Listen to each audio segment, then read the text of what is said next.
Hello and welcome to Annitude with Anna. I'm here with a guest that I've been trying to get on the pod for a while now. Wendy B, say hello to the listeners.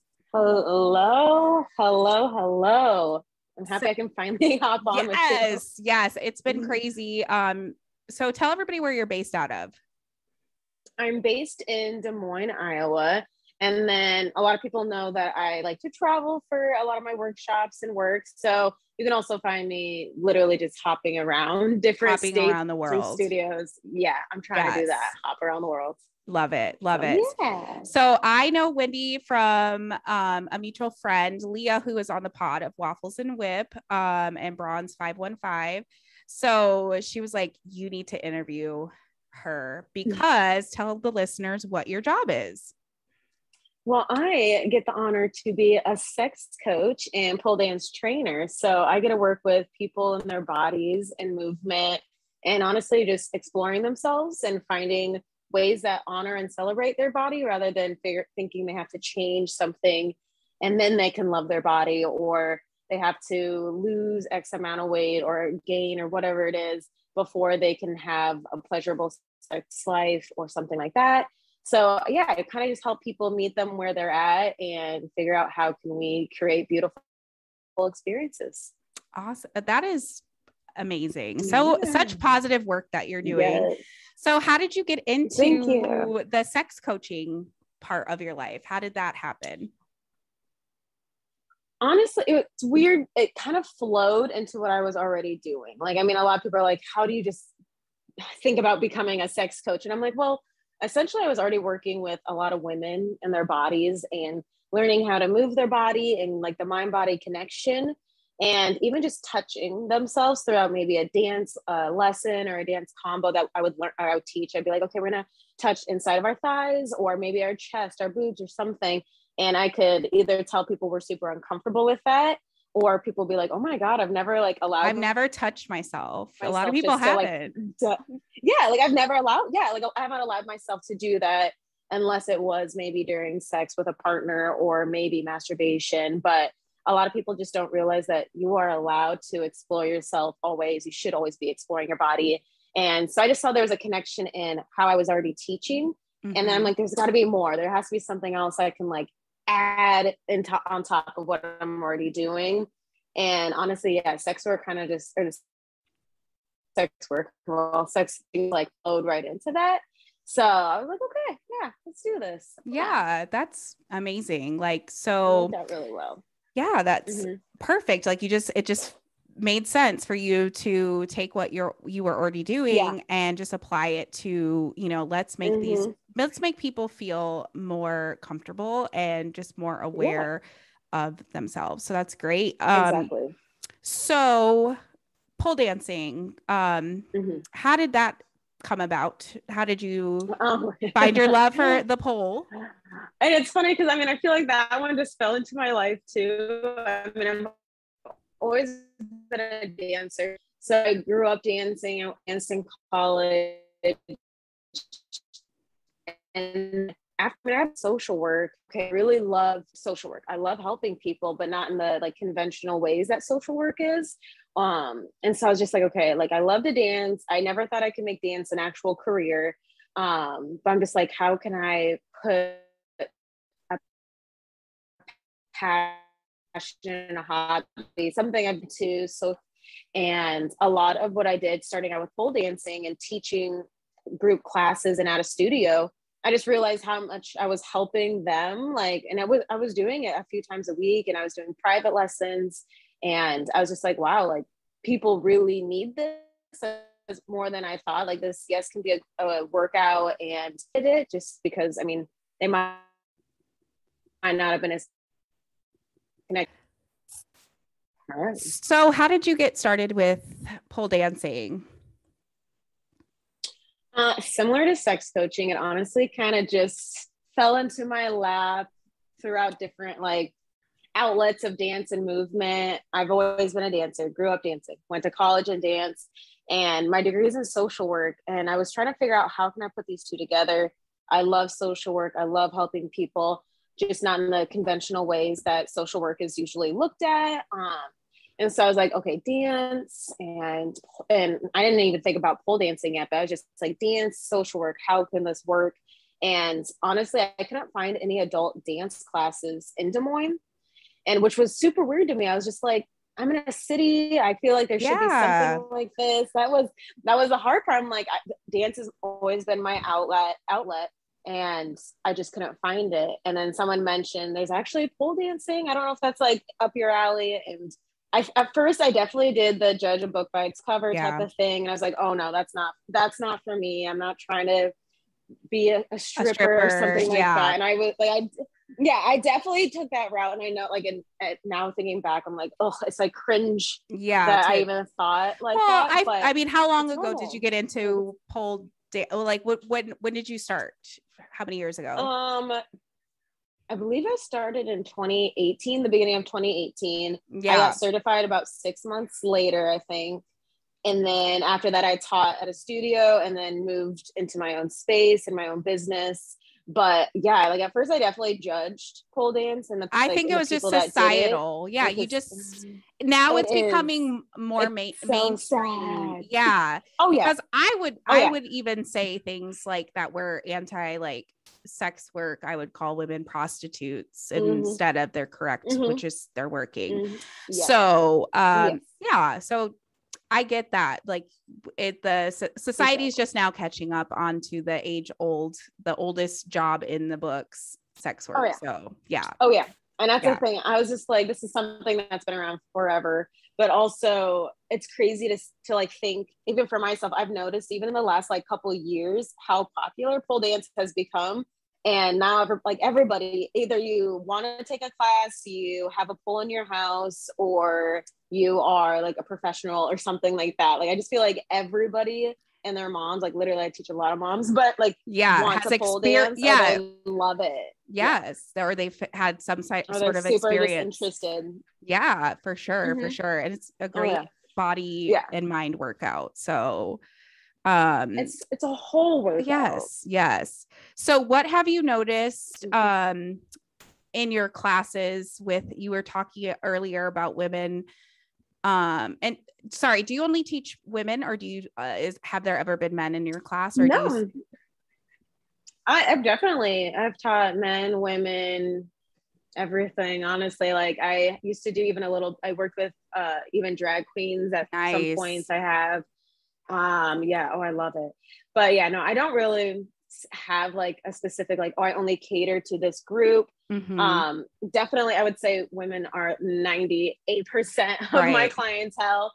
And if I do work with men, usually that's actually in the sex coaching sense. But I have had men come for pole dancing classes. I love it when they actually come with like a group of like girl friends. Yes. They're like, oh, we're all just gonna do this. We're all gonna have fun.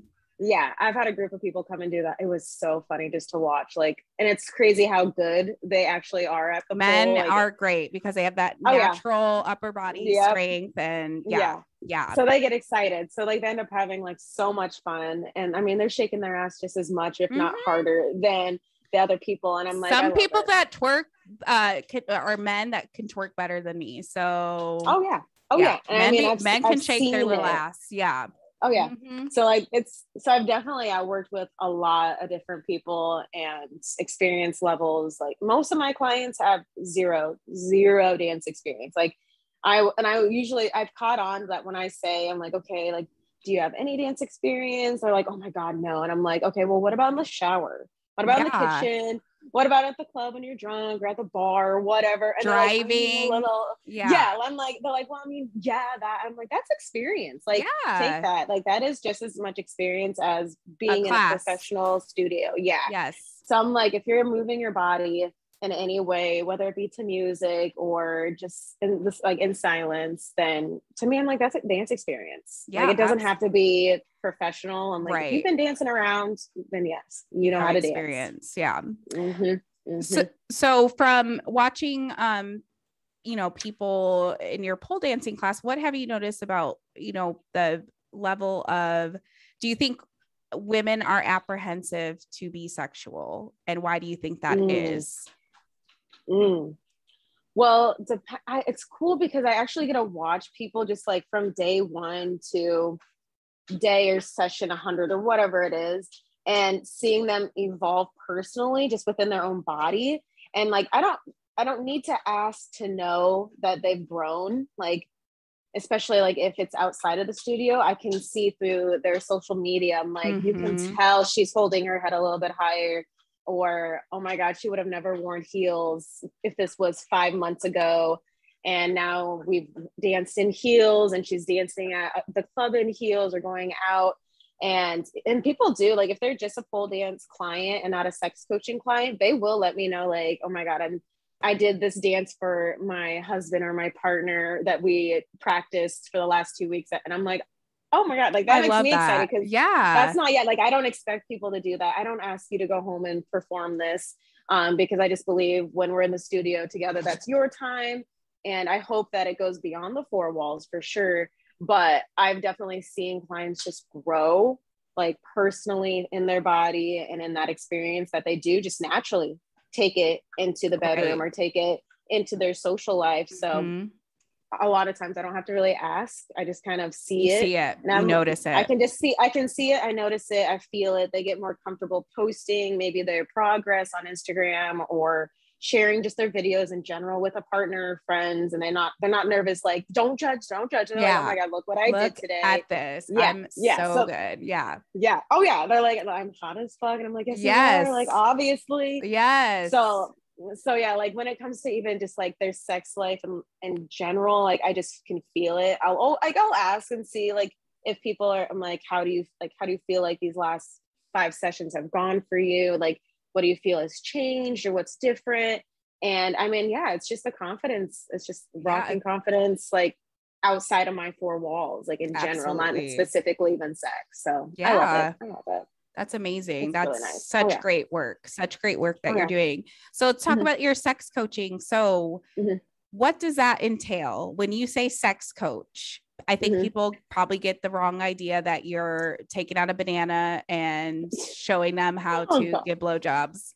But I mean, yes. So yes. And no, it's hard because like people definitely have either the wrong idea or the complete right idea of what I do. Like, some people think, oh, coach, so you're like a therapist. Okay, no, I'm not a therapist because I can't like prescribe. I can't diagnose you. I can only like refer you or let you know, like, hey, this is something that I'm not able to talk about. I can't go too deep into like traumatic experiences. Those are things that you would need to unpack with a therapist and go through that type of healing and all that trauma-based therapy. So I'm not allowed, I don't even say allowed, but yeah, I'm really not able to go that deep into someone's sexual past. I definitely want to acknowledge it because a lot of those experiences make you who you are today, obviously. And part of that is probably why you're here in my office or in my studio, whatever it is. And so I definitely acknowledge it. And I want to understand like where you're coming from and why your goals might be what they are. But essentially as a coach, I'm more of like, let's put plans together. Let's put this plan into action. Let's learn your goals. Like, what do you actually want to get out of coaching? Are you trying to figure out what you're interested in? Like, what are your desires? What, like, are you nervous or confused on maybe the type of person you're interested in? Are you trying to explore different types of relationship styles, like polyamorous or just monogamous, whatever you're looking at? I kind of help people sort through that and talk about it. I do a lot of worksheets. Like, I'm a sucker for a good worksheet. So I always create, like, I literally, like, I have one right here. I love it. This one, is how do I want to feel during sex? Okay. And I mean, and so like I have all these words like slutty, adored, submissive, innocent, passionate, worship, objectify, all those things. So like, it's just giving you permission and giving you a platform really to think like this. Like, oh my God, like nobody's ever asked me. Yes. Exactly. Yes. No, and you probably never even asked yourself, because it's like, oh my God, like you might have asked yourself maybe in a different way or along those lines, but like, you never like really sit down and think about like, wow, like I need to work on my sex life. Your sex life is like core. Like, I'm not even just saying like in a relationship, but like how you treat yourself and your body and your pleasure with just who, like yourself. So masturbation and all that stuff. I work a lot with a lot of people on self-pleasure, because everything starts with the self. Yes. You have to know what you want in order to tell someone or tell your partners what you want, and to say it confidently instead of being like, well, I mean, I want you to like maybe do this. Like, no, it's not maybe. It has to be 100% yes. Or it's 100% no. Like, yes. So like that's, and I understand, that's like with trial and error, if you're trying something new, but you have to be confident, you have to know what you want. And so a lot of what I do is actually, just like figuring out, okay, what are your desires? How can we explore these desires in a safe, consensual way? How can we communicate or negotiate those desires with a partner or a future partner if you don't have one? Or maybe just even like trying those things out on yourself. So, I mean, if someone wants to do anal, how about you play with a butt plug with yourself first, and then ask your partner to use it during a sexual experience. And then maybe that third or fourth time, then you might actually perform anal. Yes. So that's kind of where I come from. Like, I really am action and goal oriented, and therapy is a little bit different in that way. So I'm like, I mean, if we're in my studio, like we're going to be out in front of the mirror sometimes, like staring at ourselves and working on eye contact. Like, you get nervous to open your eyes during sex, or maybe like actually look your partner in the eyes. And that's something very intimate. Yes. Yeah. So it's like, it's almost like, it's something, yes, you could totally do at home, but would you have done it if I didn't say that's something to work on? Yeah. Because I'm like, yes, it's like saying like, oh yeah, I'm going to work out, but are you though? Like, oh yeah, I'm going to go to the gym tomorrow. I'm going to start next week. Yes. And then but that's what a personal trainer does. They hold you accountable. So I'm there to hold you accountable. Yes. So I would almost say I compare my work more to like a personal trainer in that way, because I am helping you with a goal. You want to lose weight. Cool. You want to actually learn how to give a blowjob or to ride. I teach people how to ride. We sit on like yoga, those bolster pillows, and we will sit there for the full hour. And I mean, like, you will be hurting, like, because who's on top for an hour? But I hope to God no one, because I don't wish that on my worst enemy. But that is like, that can be a goal. Like, I mean, even for 5-10 minutes, like, it should be a goal of someone. Like, there should be no reason you can't do some of these things just because you're like, oh, my body, I'm not fit enough to do that. I can't do, my hips are too tight. Well, guess what? We're going to stretch. You should be stretching every day. But also, if you want to do some of these new positions or things that you have to limber yourself up. Yes. People don't realize it takes work to have a good sex life. It takes work. And it's just fun to like see people, like, they're like, wow, so I could have just been doing this the whole time. Yes, you could have. And now you've wasted time, but here we are. Here we are. Here I am. My goal is to literally open those doors so that you can create, that routine or that new process. Like, okay, before I have sex next time, the morning before, I'm going to stretch, which stretching in general is just great for you to do. Yes. It's very important for your body. You're moving around, stretch before you do that. It's stretching, so meditation. So I do a lot of breathing practices with people, and the amount of people that don't realize that they actually hold their breath, or they have inconsistent like breathing during sex, is crazy. They're like, whoa, like, we'll be literally sitting on top of this yoga pillow and we'll be like moving our hips and doing these things, and I'll be like, don't forget to breathe. Yeah. And they're like, oh. And literally they're like, and they start like, they're like, oh my God, I wasn't breathing. Yeah. This whole time. Yeah.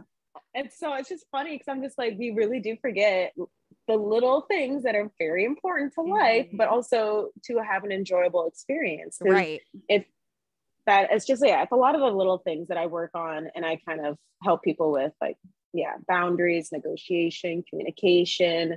I mean, kinks, foreplay. I have worked with people on how to use a flogger. So how to use it safely on their partner, and their partner was there, and we practiced on each other. Like, I was like, you have to learn how to do it right before you do it at all. So I'm like, the last thing you want to do is hurt your partner, and now they don't trust you, or hurt yourself, and now you feel stupid. Right. And so when I say it's endless stuff that I could talk about, like, I mean, sex is just endless. It is.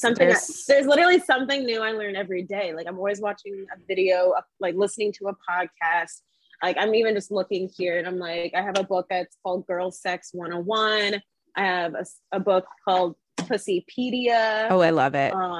Yeah. So I mean, like, there's just so much out there, and I think that's why I love it so much. Like, there is, and I think get bored. No, and I think it's very empowering that, you know, you're helping especially women, because I feel like a lot of women, myself included, just went by societal norms and like did not have sex for pleasure for a long time. It was just because it's like, I think this feels good, but and that's the thing, you probably didn't even know that you weren't having a good time. I didn't weren't having a good time. Yes, I didn't have an orgasm until it was too late. It was too late. It should have been happening sooner, but now that's my non-negotiable. But I'm saying, like, here we are though. Yes. That's okay. Yeah. So now I got to the point where, and I think it was because like I felt shame of like enjoying sex, because I felt like women are supposed to just perform, but they're not supposed to enjoy. So it took me a while to realize like, I'm not a performer. It's your experience. Yes. And now that's a non-negotiable. If I don't have an orgasm, then, oh, well, you got to go, honey. If you're not, and if you're not willing to try, and vice versa. Like it should be consensual. Like, sex is important, and women need to feel that they can make demands or not in demands. They should be able to communicate what they want especially in the bedroom. You should be able to know and learn your communication style and to understand, like, I mean, like, and it's hard because a lot of times, like, we get so like me, like, and I preach, I'm like, you got to be selfish. Like, you have to be selfish when it comes to learning about yourself a little bit. And this, of course, sex is one of those things. So I'm like, what do you want? What, like, how, like, can we communicate that to your partner? But I'm like, okay, you also have to understand there is another person involved. Right. So you can't completely forget about their needs or their wants, or their desires or their non-negotiables too. Like, so it's hard to, like, to do both at the same time. But once you have a better idea just like of where you're at and what you want, you can even start to help your partner figure out for themselves. Like, maybe they don't know what they want, and you're like, okay, well, this is how I figured it out for myself, and I'm here if you need me, or I'm open to what you want to try or do. But you have to learn your communication style, their communication style, and even just understanding that sexual experiences, like, the goal should almost never actually be orgasm.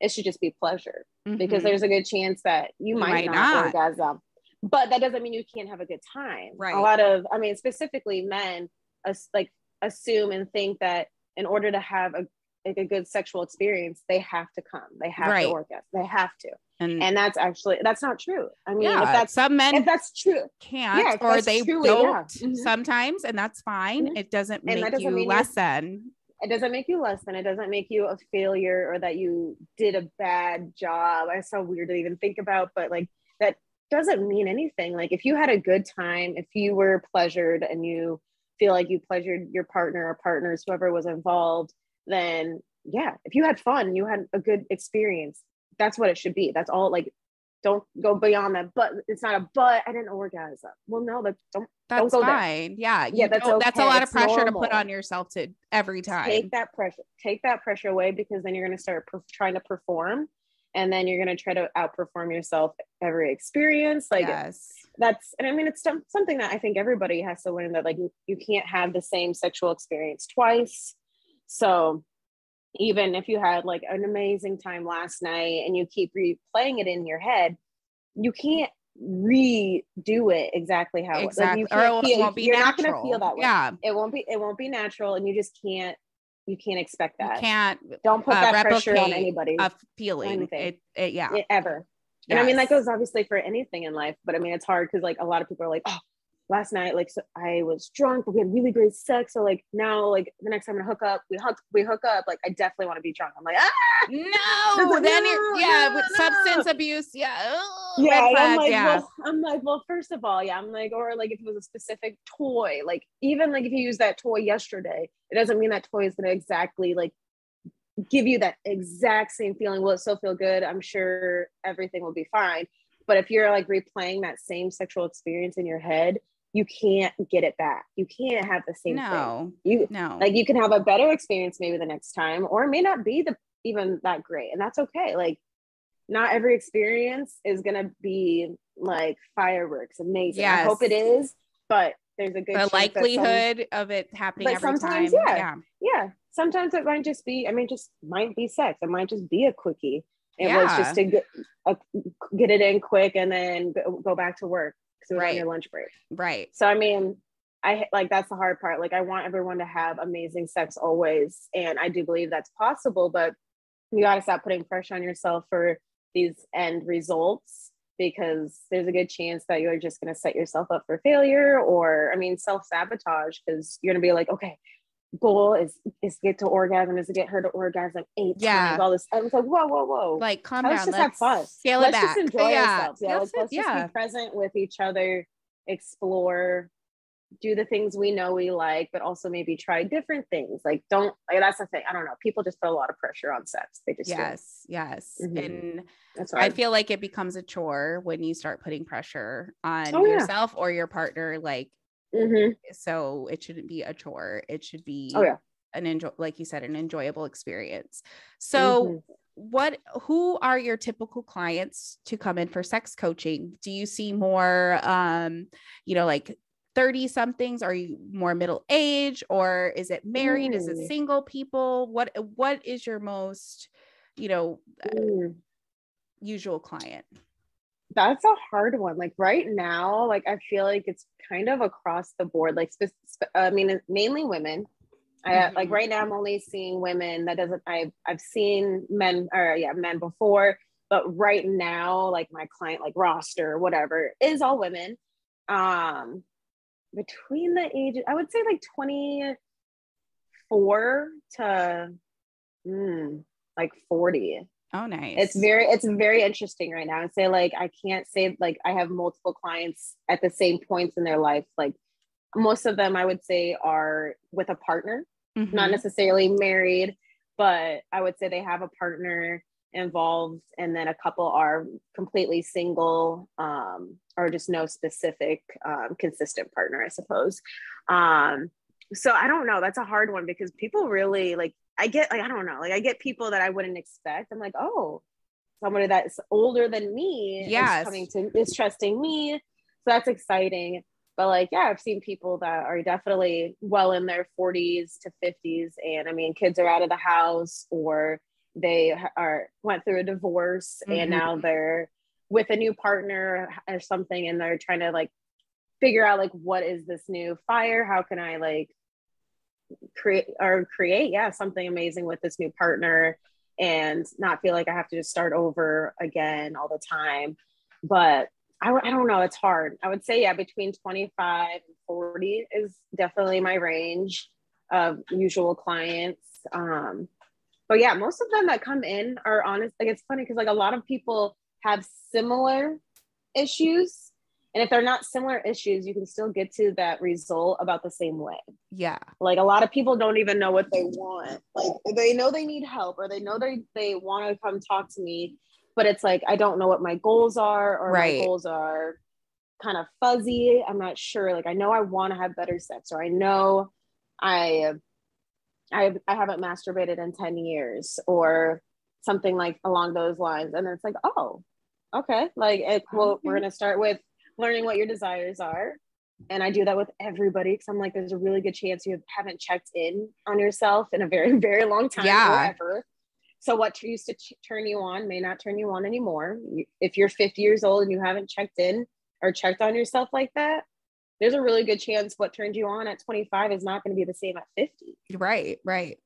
And depending if you're in a relationship or not, things can change, or positions, or I don't know, your body's always changing and evolving. So I always start at ground zero, surface level. Like, what do you even want to feel during sex? How do you want to feel? What are your desires? What do you want to explore? And when I say explore, that's like your wants and your wills and your won'ts, and figuring like creating a list. Like, what do you want to try? Like, oh, you want to try this fantasy. Okay, let's write it down. Or you will try anal. You don't know if you want to really, but it's something you would definitely learn more about, especially if it's something a partner wants to try. And your won'ts, like, well, what won't you do? And you don't want to do it. Oh, you don't want to have a threesome ever. Okay, cool. That's a won't. Yes. Okay. So that's a non-negotiable. You're not ever trying to do that. Not of interest. Okay, cool. But a lot of people don't even know what their wants and their wills and their won'ts are. So when I say like I start from ground zero with everyone, I really do. Yeah. Like whether you could be a seasoned professional in sex and like have had 100 partners, cool, but you could still not even know what you want. Right. That's so true. Okay, we got to start there with everyone. And if they know exactly what they need, then awesome. Like, then I know where I need to take the lesson or the plan for us and go from there. But yeah, most people go through the same plan. We just have different exercises and different ways to get to their goal. That sounds like perfect. And I feel like I wish everybody could have a sex coach. I wish I would have had a sex coach at 20 something and things would have been a lot better. And I would have saved myself a lot of wasted time with people that I wasn't compatible with. But I feel like sex is now becoming like, let's get it out in the open. Let's squash these taboos. Let's get rid of these old ways of thinking. Like, oh, 100%. You can't have sex on the first night, or you can't, do this, or guy will think you're a slut, or vice versa. Oh my God. Yeah. So the amount of people. Yeah. Literally. They're like, they will, like, I get so many messages and like DMs, like on Instagram of just questions like, hey, I have a question. And if it's something, I don't want to say simple, but if it's something I can answer quickly, I won't require like them to book a session or a consultation. I'm like, okay, this is easy. Yes, like you can have sex on the first date. Like, I don't know who made that up or who said that you a man. Yeah, I'm like, that makes you a slut or a whore or a douche or whatever it is. But no, I'm like, you can literally have sex whenever it feels right. If it's literally in my head, I'm like, if it was consensual and you both decided you wanted to, why not? Then I'm like, but how does that make you less of a person or less like? And if they don't call you back, it doesn't mean anything about you. Yeah, so, it has nothing to do with you. No, and everything to do with them. Exactly. So I have a question about relationships with you. So are you single? Or are you in a relationship? I am in a relationship. How has being a sex coach / pole dancer impacted your relationship? Is your partner super supportive? Obviously I would hope. That's the thing. I'm like, I definitely before, like, I mean, even when I was single, that was one thing I had to definitely like think about. I'm like, I can't be with anyone that's not supportive of me in general, and that's with anybody. But I'm also like, specifically with what I do, it is very different or out there, whatever you want to call it. So that was definitely something I had to like think about. I'm like, I have to be with someone that's going to support me and understand that my work is my work. It is my passion. And I get to just help people have sex. Yeah. I get to help women feel sexy, and they get to dance and feel good about themselves. And yeah, so I'm very lucky. Yes. I feel like true king, or sorry, are you in a, yes, it's a king. Okay. King, just making sure I didn't want to get the pronouns wrong. No, you're wrong. The royalty, royalty pronouns wrong. But that's great. I feel like sex, anything to do with sex, makes people, like, oh my gosh, you're not a good person. Like, it's like sex does not have to be dirty. It's not a criminal act as long as it's consensual. Yeah. And like you said, it's beautiful. It's like the intimacy that, you obviously can get intimacy from other, but exchanging energy from another person and theirs, it's just, it's unmatched. But 100%. Yeah. So you said you've met with people that wanted to do like polyamory? I mean, I've had mainly people that are already in the community and already in relationships. And it's more of, okay, we're in a place where maybe one partner doesn't feel like they're getting attention and the other partner feels like they're maybe not getting enough in sex or something like that. So it's just like figuring out the communication. Like there's clearly some miscommunication going on if someone feels left out, or someone doesn't feel like they are getting attention, or someone feels like they're doing too much work. They're like, why am I the one to initiate, or why am I the one always having to reach out or something like that? Yeah. So that that's only been, I think I've only worked with two couples or two groups, I guess, not two couples. But it really was, it came down to more communication styles and relearning each other's communication styles, and maybe just checking in on themselves. Like, okay, like, why do I feel like I'm not getting enough attention? Oh, because I didn't say anything. I didn't say, and I let it go on for so long that then it became anger. It became spiteful. Before you were just a little like, hurt, but now it's like, oh, I'm mad at you. You're resenting. You're resenting, and now I don't want to talk to you. Or if I talk to you, I'm yelling at you. And then that partner doesn't understand. And then maybe the other partner feels like they are now getting the back end of it. And because the other person turns around and does it to them. So like, I feel like I'm hurt and I'm going to hurt others. Yes. Like, everybody's getting hurt in this relationship. Yeah. So like a lot of it came down to more like a communication, but so like, and I really, it's really fun to work with different groups, because not everything I teach is something that I do or I practice. Right.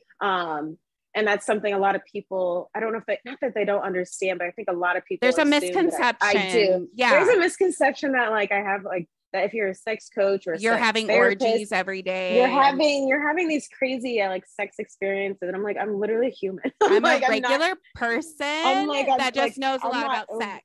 Yeah. I'm like, I just like to learn a lot about it. I love to talk about it and to hear people's experiences. I'm no more or less like experienced or into crazy. I don't even want to say crazy, because it's not crazy. It's still normal. It's just what you're into.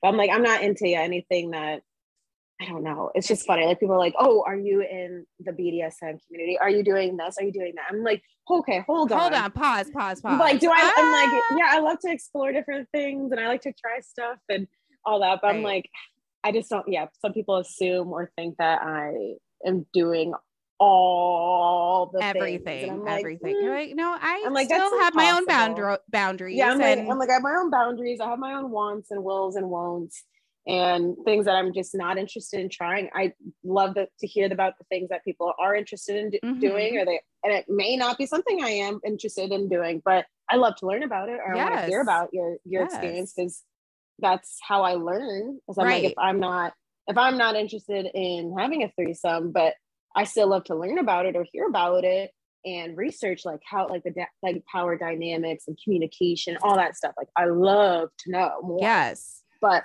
maybe I don't want to actually have one. I think people think because you want to talk about it that you have experience or want it. Yes. And that's not true. You can still, there should, but you can be a separate person from like, people think because I'm a second grade teacher, they think that, I act like a second grade, or like, I don't know, that they have these misconceptions about me as a person outside of work, but it's the same thing. Like, just because you do this as yes, you're still a human being. And I think people think that a lot about, any kind of sex workers. Like I have a lot of friends who are in the, strip club industry, and they're probably the most vanilla people I have ever met in my life. Like talking, you have a persona, you're a different person. Like, yes, they're like, I don't want to do that at home. Like I'm just I'm missionary all day. And it's like, you're like, I'm just trying to make more money. Exactly. Yeah. So, to wrap this up, I want to know, if you don't mind telling, what is a trick that you think everybody should try at least once in bed?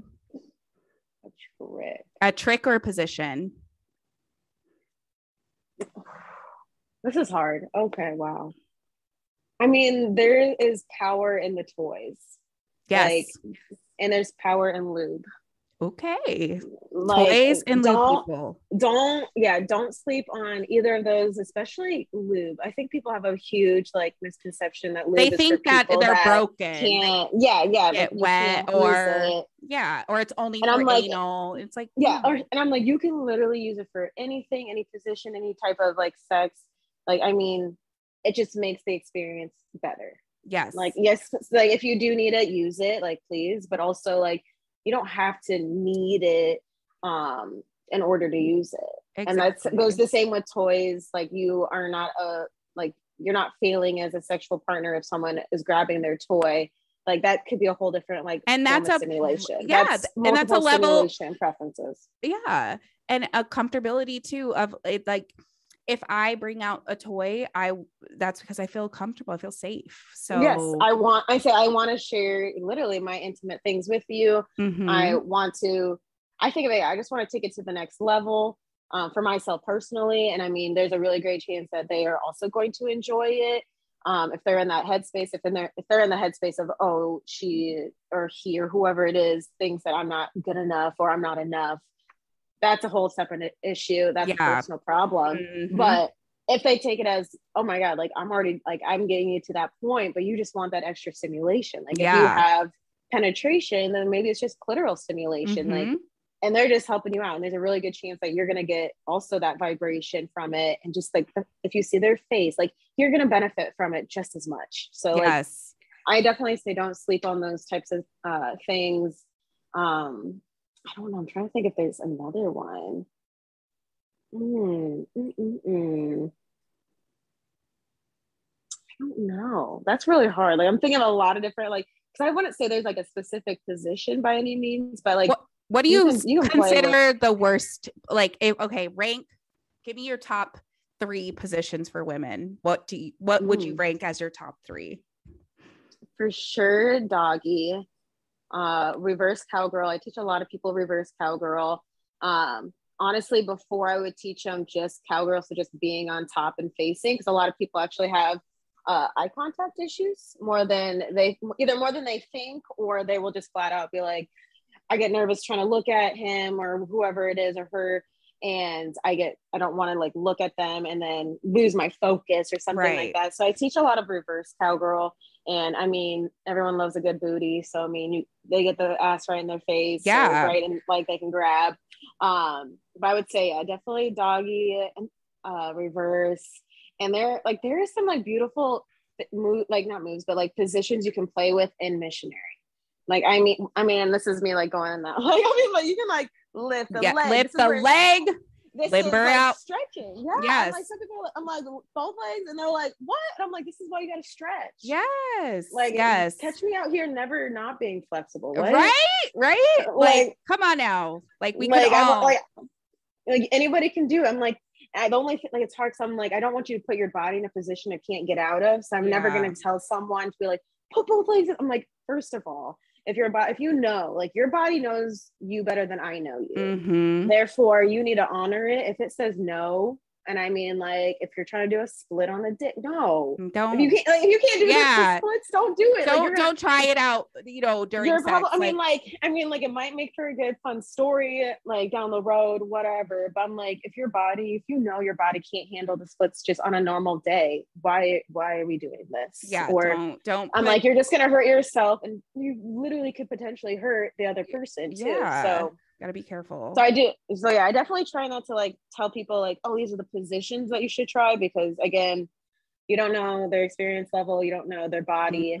Mm-hmm. And the last thing I want someone to be like, well, Wendy said I need to do this. And I'm like, right. And next thing you know, you're getting a lawsuit. Like, yeah, I'm like, hold on. Like, I didn't say you had to do this, or you should do this. I'm just giving you options. Ideas. And tools. Like that's one thing I tell people. I'm like, I'm here to give you the tools, and you use those tools in whatever and however that aligns with you best. So that's kind of how I do a lot of my stuff, is like, I'm just handing you the tools. Mm-hmm. I'm showing you how you can masturbate. That doesn't mean that's how you have to masturbate. I'm showing you different ways to communicate. That does not mean you have to communicate like that.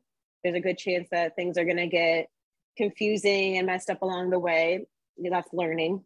That's all it is. It's changing that. It's just making it like from fear and confusion to clarity and confidence, honestly.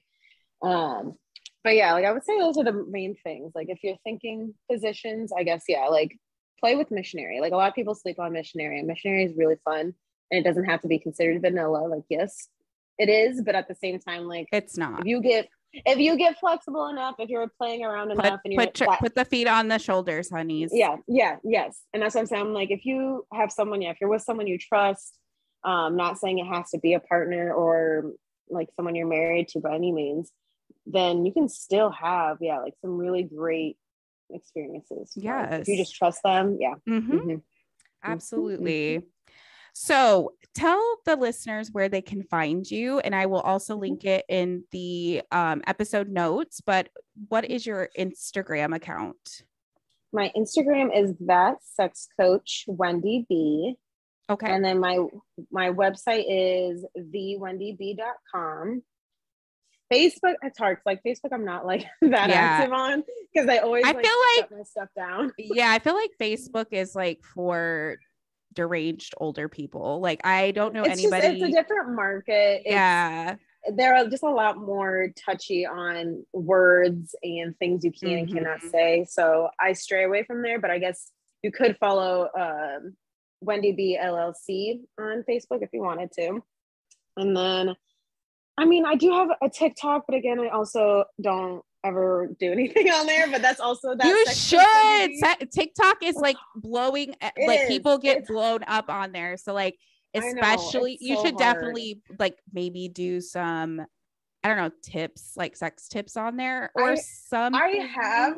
Yeah. It's hard because I have, but like I was shadow banned and then I was like, oh my gosh. Oh, I hate when I've lost an Instagram account from that type of stuff. And then I did lose, that TikTok, and I restarted a TikTok. So like I'm trying to get back, which is that space, crazy. I've seen hard. I've seen some crazy shit on TikTok. You can see 13-year-olds, like legit, just like shaking ass, and I'm like, I'm not even posting my pole dance videos or anything. I'm posting videos that's talking, saying, I might say the word. I wouldn't even say I use the word masturbation ever in a video, but I've been flagged before. So I'm like, it sucks, but I will say it's been defeating at times. Yeah, because you're like, what's the point of being on here if I'm just gonna get banned eventually? Yeah, but I mean, you find ways around it, and there's other people out there doing what I do. So I'm like, okay, if they have figured out a way to make it make sense and work for their business, then I can too. It's not an excuse not to continue posting, but I've definitely had to create the internet is of words and how to spell things. Right. That's so frustrating because it's like I think I've seen like porn basically on TikTok, and then as soon as you say the word sex, like, nope, get off of here. Like, serious? They're goes against community guidelines. Like, what? Whose community? No, like, right. I'm like, my community likes this. Actually. And that's what this is all about. Think I can choose if I want to see this or not. I'm over 18. Exactly. So yes, exactly. So fucked up. Decriminalize sex work and sex talk. Everybody just talk about it. Let's talk about sex. Amen. It's fine. It's not dirty. It's not It's normal as hell. It's beautiful. So I ask my guests this question every time we end the conversation. So what is your favorite Britney Spears song? There are Slave for You. Oh, Slave for You. All the people look at me like I'm like Slave for You. Oh, and the choreo. I would say like I definitely good. I would definitely say like I was like about to say. I was gonna say oops, I did it again, but no, like Slave for You definitely speaks to me. That or boy, I think it's Boys. Boys. I really like I really like Boys. What is another one? But I would say those two are like top two ones I've definitely used those in the studio for sure. Nice. Oh, I love that. I love that. Brittany would approve. Brittany. Yeah, Brittany is a queen.